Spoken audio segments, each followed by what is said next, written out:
একদম 9-10 রিলেটেড যা আছে সব করে ফেলাইছি। আর তোমার যে টপিকটা তোমরা একেবারেই নতুন, ঠিক আছে, যেটা একেবারেই দেখো নাই, সেটা আজকে আমরা দেখবো আর কি। তো আমরা যে সার্কিট সলভ করি, তাই না, 9-10 করছো না, সার্কিট সলভ করছো না, সার্কিট সলভ করে আই এর মান বের করছো, বি এর মান বের করছো বিভিন্ন রকম, তাই না, আবার আর এর মান বের করছো। এবং এগুলো বের করার জন্য তোমরা কোন সূত্রটা অ্যাপ্লাই করছো? তুল্য সূত্র। পদ্ধতি স্যার, তো প্রতিটা একটা পদ্ধতি, সূত্র না, কোন সূত্র ব্যবহার করছো সার্কিটটা সলভ করার জন্য?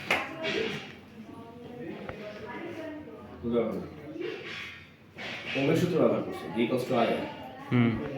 যখনই যাই বের করছো, V = I R ব্যবহার করছো। ওই জায়গায় V যখন বের করতে বলছে তখন I আর R এর মান দেওয়া থাকছে। আবার যখন I এর মান বের করতে বলছে তখন V আর R এর মান দেওয়া থাকছে। বা যখন V এর মান বের করতে বলছে তখন I এবং R এর মান দেওয়া থাকছে। তাই না? এইভাবে আর কি তোমরা কি করছো?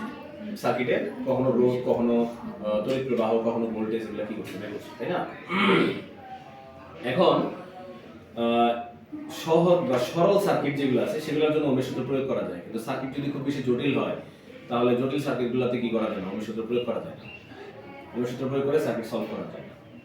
তো তখন তার জন্য আরেকটু অ্যাডভান্স লেভেলের সূত্রের দরকার হয়, ঠিক আছে? ওইরকম অ্যাডভান্স লেভেলের অনেক সূত্র আছে, তোমরা পড়বা। ইন্টারমিডিয়েট পড়বা শুধুমাত্র হচ্ছে তোমার কারশফের সূত্র, কিন্তু তোমরা যদি অনার্স লেভেলে যাও, ফিজিক্স নিয়ে পড়ো বা ইলেকট্রিক্যাল ইঞ্জিনিয়ারিং পড়ো, তখন তোমরা আরো বেশ কিছু পদ্ধতি সম্পর্কে জানবে।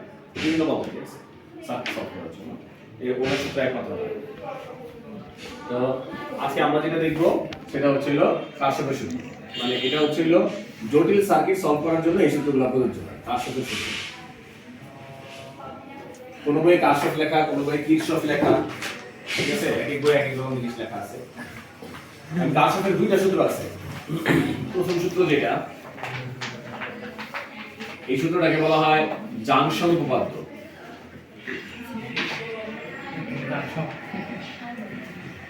ঠিক আছে, জাংশন উপপাদ্য। জাংশন শব্দটা শুনছো কখনো? ফাংশন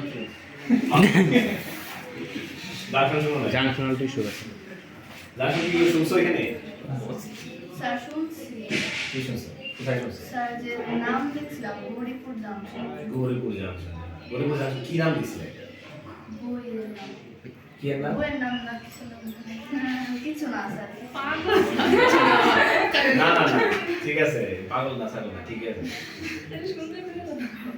সেটা হলো তোমার, এটা আসলে জাংশন শব্দটা ব্যবহার হয় রেল স্টেশনের ক্ষেত্রে, রেল জাংশন, ঠিক আছে? যাই হোক, আমরা ছোটবেলায় পড়তাম আর কি, বাংলাদেশে কয়টা রেল জাংশন আছে, তো সেই হিসেবে আমরা জানতাম আর কি। তো হয়তো সাধারণ বিজ্ঞানে কি হয়, সাধারণ জ্ঞানের মধ্যে এই শব্দটা আসছিল না, কি কারণে তোমরা হয়তো পড়ো না।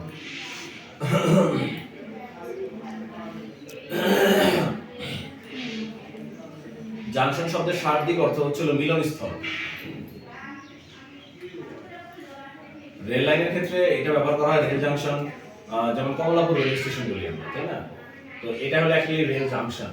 জাংশন কি কারণে, কমলাপুরে সারা বাংলাদেশ থেকে লাইন এসে কি হয়, কমলাপুরে বিভিন্ন দিক থেকে লাইন আসে, সারা বাংলাদেশ থেকে লাইন আসে, চিটাগাং থেকে লাইন আসতেছে, উত্তরবঙ্গ থেকে আসতেছে, দক্ষিণবঙ্গ থেকে আসতেছে, পূর্ব পশ্চিম সব দিক থেকে লাইন আসতেছে, লাইন আসে, লাইনে এসে কি হয়, কমলাপুরে এসে একদম, ঠিক আছে?